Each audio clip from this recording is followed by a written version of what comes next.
Ahora sí. Disculpen, no estoy muy ayornada con la tecnología. Pero acá mi colega dice que me va a ayudar con el pase de estas cuestiones. Yo los voy a invitar a que nos pongamos en la otra vereda. Es decir, de los niños bien.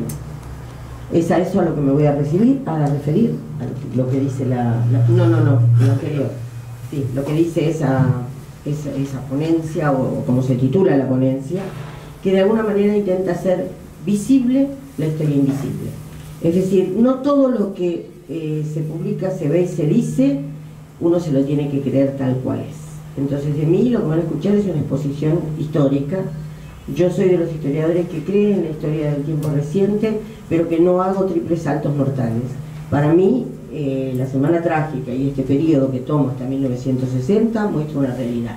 Y del 60 para adelante, por lo que dijeron los colegas anteriores, muestra otra realidad. Tacuara es otra realidad, otras características, los 70 son otras características, y uno puede buscar pasado, sí, por supuesto, pero tratando de no decir, como he escuchado, que el primer guerrillero de la historia fue Güemes, o que el primer corralito de la historia lo puso Carlos Pellegrini. A mí esas cosas me erizan la piel, porque estudié muchos años y sigo estudiando como para hacer esos saltos mortales.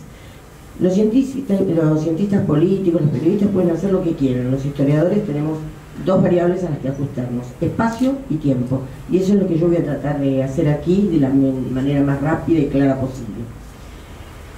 En primer lugar, decir que la historia, la memoria y el olvido forman parte de las representaciones del pasado, ¿no es cierto?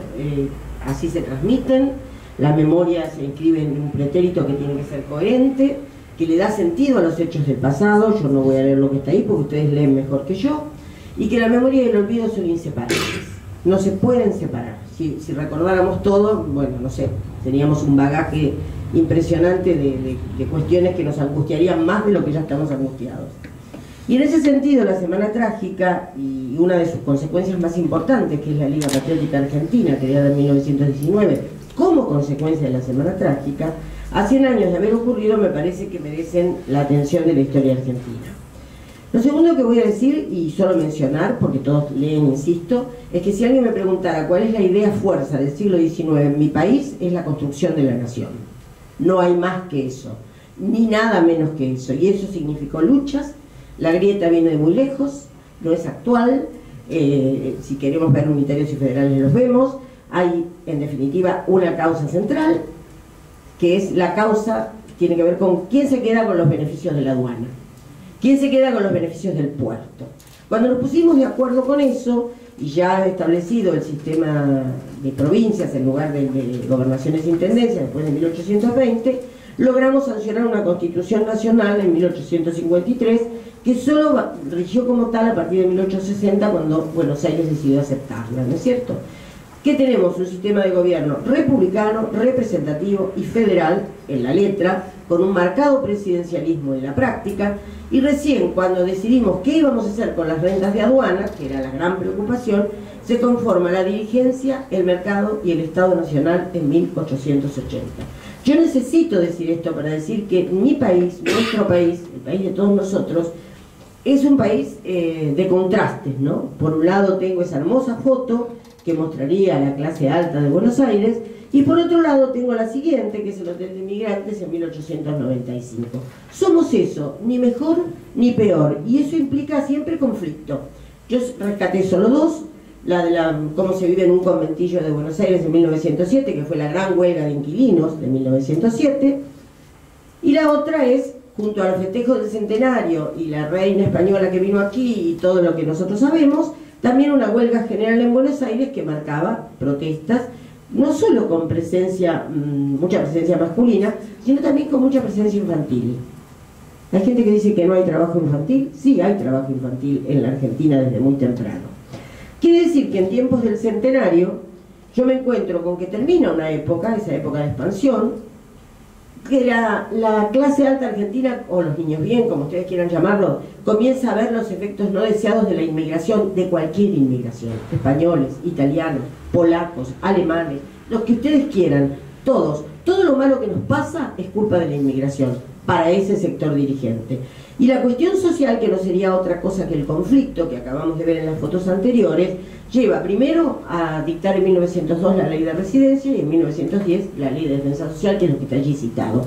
Nosotros no tenemos tradición en pena de muerte, pero la ley de defensa social de 1910 fijaba la pena de muerte para todos aquellos que perturbaran el orden público, y ya no solo la extradición, sino la pena de muerte, mayores de edad, por supuesto. Estos liberales en lo económico y conservadores en lo político creen que este es el país que tienen que preservar.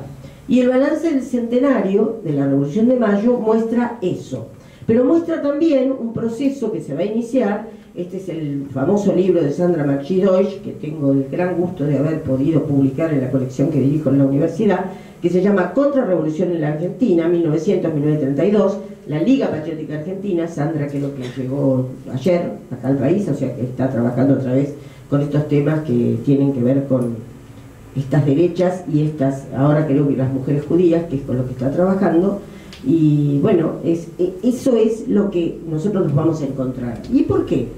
Porque en el 12 nosotros tuvimos una reforma electoral que fijó el voto secreto, obligatorio, individual, universal entre comillas, las mujeres no votábamos, y en 1916 los sectores medios de la mano del radicalismo de Hipólito Yrigoyen y de Alvear llegan al gobierno. Llegar al gobierno no implica tener el poder. Quiere decir que esos sectores de los que venimos hablando siguen teniendo el poder. Pero la Argentina, que es un país marcadamente conservador y lo fue durante mucho tiempo, nunca pudo conformar un partido conservador. A nosotros nos gusta decir que somos del centro, la ancha avenida del medio, no sé qué es eso. O estamos en un lado o estamos en el otro, no se puede estar en todas partes, ¿no? Entonces, si no se pueden agrupar en un partido político, los que siguen teniendo el poder están preocupados por la cuestión social. Y la cuestión social no implica solo a los judíos, implica a todos, y sobre todo a todo inmigrante que no les gusta que perturbe el orden, lo lleva a mantener el orden y el disciplinamiento social como una bandera. ¿Cómo? Si no es en un partido político, por fuera de los partidos políticos. Uno, el primero de todos, para mí la institución nacionalista de élite primera y principal, que se crea en 1911, es el Museo Social Argentino, que hoy es una universidad. Uno podría estudiar a través de esa universidad y de lo que fue el museo, la historia argentina. Muy interesante, porque además en la conducción había socialistas y sobre todo en la conducción había mujeres, que no era común en esa época que estuvieran en una línea de conducción. La otra fue la Confederación Argentina del Comercio, la Industria y la Producción, con motivo de la guerra en 1916, que fue corporación de corporaciones. Es decir, cómo nos preparábamos frente a la guerra mundial, la primera. La tercera fue la Asociación Nacional del Trabajo, presidida por Joaquín Bianchi. Es decir, ¿qué hacemos con las huelgas? Contratar lo que se llamaron entonces rompehuelgas. Ellos lo llaman libertad de trabajo. Si yo tengo gente que hace huelga, contrato otra gente que no me va a hacer huelga y soluciono mi problema. Esa es otra institución. Y la última y tercera, que es la del 19, y que es la que nos preocupa, es la Liga Patriótica Argentina, que bajo el lema de Orden y Patria va a ser la respuesta al resultado de estas fotos que ustedes ven ahí. Son solo algunas, que tienen que ver con la Semana Trágica, que tienen que ver con los procesos que se llevaron adelante, que tienen que ver con esta acción represiva frente a los huelguistas, de esta foto que habla por sí sola, digamos, ¿no? Y además, si ustedes observan también las vestimentas, se van a dar cuenta de que estoy hablando de algo muy, muy crítico. Y una Semana Trágica que también va a mostrar estas dos caras que los expositores del panel anterior manifestaron. Es decir, no solo muere gente en la huelga, sino que muere gente en el cementerio. Y bueno, a mí me impacta mucho esa foto que hay allí en el extremo de los familiares de los obreros muertos en la represión de 1919. Entonces uno tiene que tener en cuenta eso, y también estas dos fotos de diarios, por supuesto, ahí está puesta la fuente al costado. Por un lado, cuando se traslada a Chacarita los féretros de los obreros muertos, y por otro lado, el grupo de mujeres del Comité Feminista que también participa de esta cuestión.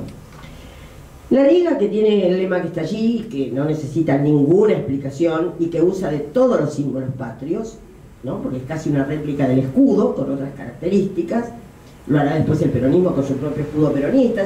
El escudo a nosotros nos ha sido funcional como símbolo, y la memoria tiene que ver con los símbolos, que son a veces monumentos, a veces palabras, a veces revistas, como nos ha presentado el colega, a veces los símbolos patrios. ningún gobierno que yo conozca va contra los símbolos patrios, a no ser que sea muy ignorante. Quiere decir que lo que yo trato en este trabajo que está desarrollado y que aquí obviamente no voy a desarrollar, refiere a los principios y acciones que esta Liga Patriótica tuvo en cuanto a filosofía de acción, en cuanto a organización, en cuanto a ese lema que enarbola, que en realidad está escondiendo tras patria y orden, Dios, patria y familia. Es decir, cuando ustedes hablaban, o alguien dijo hoy, la Iglesia Católica no es ajena a esto, claro que no es, me parece que el camarero lo dijo casi al final, no es ajena, claro que no es ajena, ¿no? Este es el nacionalismo doctrinario de élite. ¿Es el único? No. También estaba el de Leopoldo Lugones, que acaban de citar, que era mucho más drástico que este todavía, porque apelaba al ejército como lo único que podía salvar, en el discurso de Ayacucho, el centenario de la batalla de Ayacucho, que podía salvar a este país, y lo único glorioso que había hecho este país era a través de su ejército, sino también el otro sector de los muchachos universitarios que creían que todos nuestros males había que atribuirlos a la Revolución Francesa, ¿no? Mientras, me refiero en el caso de los Irasusta, por ejemplo, ¿no? O de Palacio, no del socialista, ¿no? Digo, ese es el nacionalismo de élite, que tiene poco que ver con el nacionalismo popular, que después veremos a partir de los años 30 y pico, 40, pero ese nacionalismo de élite tiene una composición ecléctica, tiene muchos representantes del ejército que son de alta graduación y de la Armada Argentina, y ejerce un control social porque teme el complot soviético.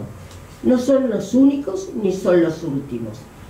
Tuvimos varios gobiernos militares y siempre la izquierda fue mirada como sospechosa, aunque nuestra izquierda por ahí ocupara lugares muy pequeños, pero bueno, era funcional a esta tríada de Dios, patria y hogar, amparándose en las iniciativas de una identidad nacional que a mí me interesa mucho destacar, porque para este trabajo especialmente yo utilicé una documentación que hasta ahora no fue vista, que está en el archivo parlamentario de la Cámara de Diputados de la Nación, que no tiene que ver solo con los proyectos y resoluciones que llegaron a ser tales, sino con todas las presentaciones y propuestas que son invisibles y que yo necesito hacerlas visibles.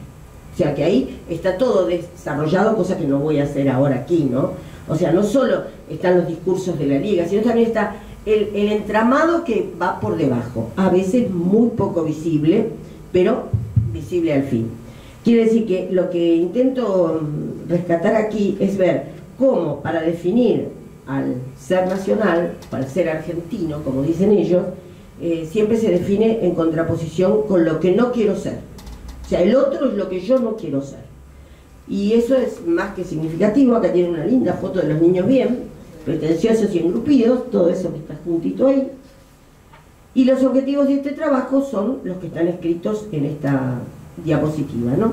Analizar el accionar de esta institución, propuestas desde el ámbito legislativo, que no fueron abordadas por la historiografía argentina, tratar de interpretar, pero también de interpelar al ámbito del debate parlamentario como uno de los instrumentos que la Liga usa, es decir, cómo llega si no tiene un poder legislativo que lo apoya, y cómo llega aún en gobiernos donde tiene un poder legislativo que lo apoya, por ejemplo Justo, pero en un Congreso que funciona y que cumple una función, bueno, esos sectores que no tienen el gobierno pero tienen el poder, tratan de llegar por estos medios, ¿no? Aún por fuera de todos los perfiles partidarios. Entonces el periodo va desde 1919, en que se crea, y 1960, cuando se produce el derrocamiento de Perón, aparecen los hombres de la Libertadora y se firma el pacto Perón-Frondizi en 1958, y ahí yo creo que, como dijeron hoy a la mañana, desde los 60 y desde los 70 es otra historia. No porque tenga más que ver o menos que ver con la Semana Trágica, sino porque el ambiente es otro y el clima es otro, y con un Perón que ejerce el poder a distancia, porque eso no es poca cosa, es bastante para decir esto, ¿no? Quiere decir que yo tomo aquí estas 4 décadas de la Liga Patriótica para ver por qué perduró, cómo se transformó, cómo obtuvo su personalidad jurídica, cómo siguió adelante y cómo poder analizar la participación legislativa fiel a los principios corporativos originarios que nunca abandonó. Conocer la historia argentina, menos visible, como dije antes, y poder ejercer ese poder que tienen entre bambalinas. El trabajo tiene 2 partes, una que toma el periodo que va desde los orígenes hasta la ruptura del orden institucional, que para mí es el periodo donde la inmigración es cuestionada, ampliamente cuestionada, y bueno, y ahí tienen, yo extraje, no los voy a leer, 2 párrafos de Manuel Carles, que es presidente de la Liga, hasta que se muere en 1946, y bueno, donde esto, salvemos el orden, la tradición nacional, la patria, Dios, la familia, ¿no? Y que, a diferencia de los otros nacionalismos de élite, que culpan, por un lado, a la democracia, o a la que Lugones identifica con la demagogia, a los jóvenes universitarios, como los irasustas, que dicen, esto entró en bajada y está mal desde los principios de la Revolución Francesa. Bueno, para los hombres de la Liga, el único reconocimiento para afuera que hacen de su estirpe es la tradición castellana. Es decir, no son necesariamente todos los españoles, no son necesariamente los inmigrantes. Ni siquiera es la tradición española, es la tradición castellana, del Reino de Castilla. Entonces, más claro que eso, me parece que... ¿Por qué el 30? El 30 es el ocaso de un paradigma y la presencia de un Estado interventor. No estoy hablando, dije que no iba a ser santos mortales, pero no estoy hablando de la historia de hoy a la mañana, ¿no? Digo, tengo un Estado que interviene, una economía agroexportadora que va a ser emparchada, recreada, sostenida, subsidiada, de todas formas, y una reforma financiera que pasa por un control de cambios en el 31, una reforma en el 33, un banco central del 35, juntas reguladoras de la producción y hasta una Junta Nacional para combatir la desocupación, que en el año 37 hace una encuesta muy interesante donde se ve qué provincias son las que más se quejan y cuáles las que están con poca voluntad de contestarla. Por supuesto, las de la región pampeana casi no contestan, y Santiago del Estero, Catamarca, La Rioja sí contestan porque se ven realmente en una situación muy difícil. La desocupación es un problema para los que tienen el gobierno, pero también para los que tienen el poder, y después de los 30, poder y gobierno, con la vuelta de los conservadores, es casi lo mismo. Son producto de esta crisis de identidad, de dependencia, de distribución, de participación y de legitimidad, que parece que la Argentina no termina nunca de salir. Por supuesto que estamos en un momento de industrialización por sustitución de importaciones, por supuesto que cuando todos los países vecinos miran para Estados Unidos desde el 14, nosotros seguimos mirando a Inglaterra, y en el año 33 firmamos el Pacto Rocca-Runciman. Por supuesto que la Segunda Guerra marca, con la advertencia de la primera, una especie de alerta, y el Plan Pinedo es una respuesta a esa alerta. Miremos para el mercado interno, algo que Bunge había dicho desde 1918, pero con ningún éxito. ¿Ven ustedes si estos hombres estaban cerca o no de los hombres de los 30? Sí, estaban muy cerca. Incluso esta arenga patriótica de Carles es una arenga patriótica para Uriburu, ¿no? Así de claro. En la Argentina peronista, con otros principios y con otras características, es mi segunda parte del trabajo, que va entre los tiempos del fraude patriótico y el Estado benefactor peronista. Entonces muestra ese quiebre, muestra las manifestaciones activas de los sectores nacionalistas y católicos para reinterpretar la historia argentina. La única interpretación que vale es la de ellos, ¿no? Y se habla de, hay muchas disposiciones que yo no voy a describir acá, pero hay muchos pedidos al Congreso para que se tomen medidas profilácticas, preventivas, para evitar lo que llaman aquí los desbordes de la delincuencia osada, para una ley que reprima la propaganda de elementos extranjeros en contra de la soberanía nacional, para reclamar la importancia que el desarrollo del país necesita. En los años 60 proponen la fundación de una Casa de la República, y mucho antes, en el 46, proponen algo que afortunadamente en este país nunca se hizo y espero que nunca se haga, que a veces se llamó Altar de la Patria y aquí se llama Panteón de la Patria. Es decir, ¿quiénes son los que van a estar en un panteón, en un altar de la patria? Y eso siempre es subjetivo, ¿no? ¿A quién pongo adentro y a quién dejo afuera? Entonces, todos esos pedidos, como el registro de vecindad, como muchas otras cuestiones, llevan a la Liga a actuar por fuera de los canales normales. Es decir, si uno dice, ¿la Liga no existe más? Sí existe. ¿Y qué hace? Presiona por otros canales, que no son visibles para cualquiera. Por eso esta documentación que ha puesto a disposición la Cámara de Diputados me parece muy valiosa, porque muestra cosas que no hubiéramos sabido, porque nunca fueron finalmente concretadas, ¿no? Mis reflexiones finales son las que están allí, que la civilización nacional, dice el primer congreso de la Liga Patriótica en el año 20, nació para reunir a todos los hombres sanos y enérgicos con el fin de colaborar con la autoridad para mantener el orden y vulgarizar los sentimientos esenciales del alma nacional que por lo eterno funda la patria. Yo digo siempre que alguien debiera hacer, que no seré yo, que ya tengo 71 años, una historia argentina a través del significado de la palabra orden. Porque hemos tenido orden desde el orden y progreso de Brasil para acá. ¿Qué es el orden? Bueno, para estos hombres sabemos qué es el orden. Y en el 44, cuando vos decías, bueno, ¿quién contesta la encuesta? La contesta Arturo Capdevila. El secretario general de la Liga es Ignacio Capdevila, que va a reivindicar los principios originarios de la Liga y señalar la necesidad de no permanecer ajena a la realidad de las contingencias de la nación, para no olvidar que las instituciones como los individuos que no evolucionan adaptándose al medio mueren. Es decir, se acomodan a lo que venga, dicho en buen criollo, ¿no? Y entonces me parece que esto de que el control social les permita generar ese ser argentino, bueno, aquí se ve en esa especie de trasfondo del poder y del accionar de la Liga. Ellos se presentan como los dueños de la percepción sobre la inmigración y la identidad nacional, que se construye, como dije hace un momento, con un perfil identitario a partir de las diferencias. O sea, yo no quiero ser esto, yo soy esto otro. Y eso es bastante jorobado, para decir, ¿no? Por cierto, que más allá de las acciones en el ámbito parlamentario, los socios de la Liga van a perder parte del dominio del espacio público, eso está claro. Y creo que en la época de Menem convocaron a través de un pequeño avisito clasificado a una reunión y, no sé, habrán ido 10, 20, no sé cuántos, pero no es la Liga que nosotros vimos.